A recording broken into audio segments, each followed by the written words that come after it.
लो। हमने लिखवाया था वर्ण किसे कहते हैं? किसे कहते हैं वर्ण?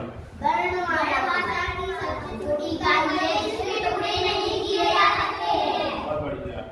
वर्ण क्या है? भाषा की सबसे छोटी जिसके टुकड़े नहीं किए जा सकते।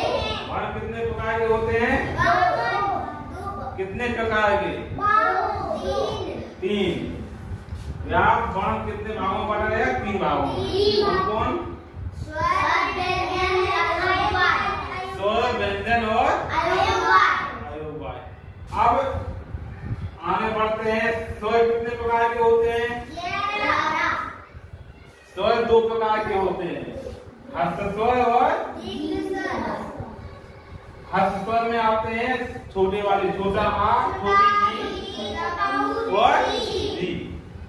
और दीर्घ स्वर में आते हैं बड़ा, बड़ी, माऊ, ये, ये किसमें? दो। हस्त स्वर में कितने हैं? हस्त स्वर 4। दीर्घ स्वर कितने हैं? तो कुल स्वर कितने हैं? कुल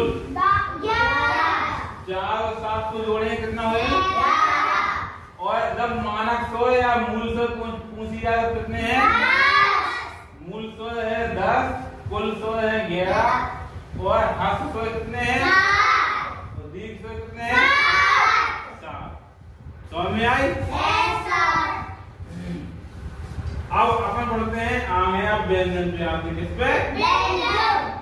अब व्यंजन को भी के भागों में बांटा गया है 4 भागों में। स्पर्श व्यंजन,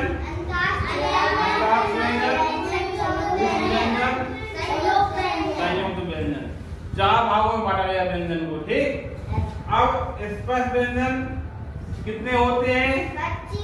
25। स्पर्श व्यंजन को कितनों भागों में बांटा गया? 5 भागों में। कौन कौन से भाग हैं? कावल, फिर चावल, फिर टावल। सबसे पहले क्या है? कावल। तो सबसे बाद में इसको आपको क्रम को याद रखना है, क्रम से ही याद करना है। जैसे ही कावल याद कर लो फिर टावल कर लो, नहीं क्रम से ही। तो कावल में कौन कौन से व्यंजन आते? चावल में इया, टावल में तावल में, पावल में।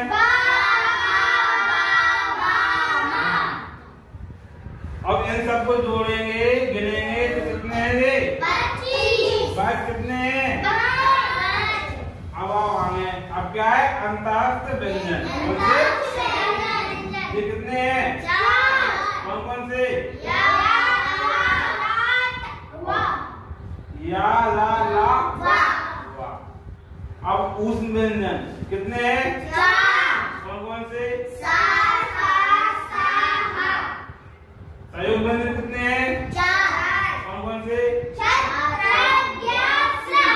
अब यहाँ पे आपको एक चीज याद रखनी है, जो छत्ती वाला छा है ये 2 व्यंजनों से मिलकर बना है। षटकोण वाला सा, जो तया है त्रिशूल वाला तया, ये 2 व्यंजनों से मिलकर बना है। कौन कौन से? आधा ता और ज्ञानी का जो ज्ञा है ये किससे मिलकर बना है? जा और आधा जा है और सा कैसे मिलकर बना है? सरदम वाला सा है आधा और आप इसको भी आपको याद रखना है। ठीक। तो संयुक्त व्यंजन कितने हैं? 4। हाँ, तो ये भी समझ में आ गई। बताओ कुल वर्ण कितने हैं? 52। ठीक। वर्ण को कितने भागों में बांटा गया है? 3। स्वर, व्यंजन और अवयववाय। स्वर को कितने भागों में बांटा गया? 2। कौन से? हस्त स्वर और कुल स्वर कितने हैं?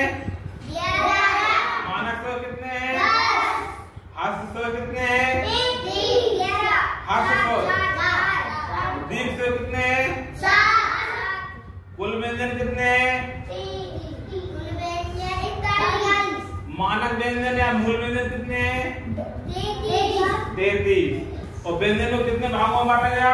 4 भागों में बांटा गया। स्पर्श व्यंजन, अंतर व्यंजन, उस व्यंजन और स्पर्श व्यंजन कितने हैं? 5 कितने हैं? 5 चावक, चावक, तावक, तावक और अंतर व्यंजन कितने हैं? उस व्यंजन कितने हैं? संयुक्त व्यंजन कितने हैं? 4। ये सब याद होगा आपको? अंतर व्यंजन में या लावा आते हैं, उस व्यंजन में और संयुक्त व्यंजन में अब इतना आपको सबको याद हो गया कि नहीं? अब हमने आपको वर्ण, अक्षर, शब्द और वर्ण क्या है? भाषा की सबसे छोटी जिसके टुकड़े। अब बताओ अक्षर किसे कहते हैं? बहुत बढ़िया क्वेश्चन। अक्षर वह ध्वनि जिसका उच्चारण एक साथ में कहते हैं उसे क्या कहते हैं? अक्षर किनसे मिलकर बनता है? स्वर और व्यंजन। देखो यहाँ पे, जैसे कि यहाँ पे अक्षर है, ये क्या हमने भी लिखा का, ये क्या है? अक्षर है। ये किससे मिलकर बना है? आधा का और इसमें स्वर लगा हुआ है आ। देखो आधा का क्या है? व्यंजन, तो इसमें स्वर लगा है तब ये बना है का। समझ में आई? तो अक्षर किससे मिलकर बना है? स्वर और व्यंजन। अब और शब्द पे, शब्द किसे कहते हैं?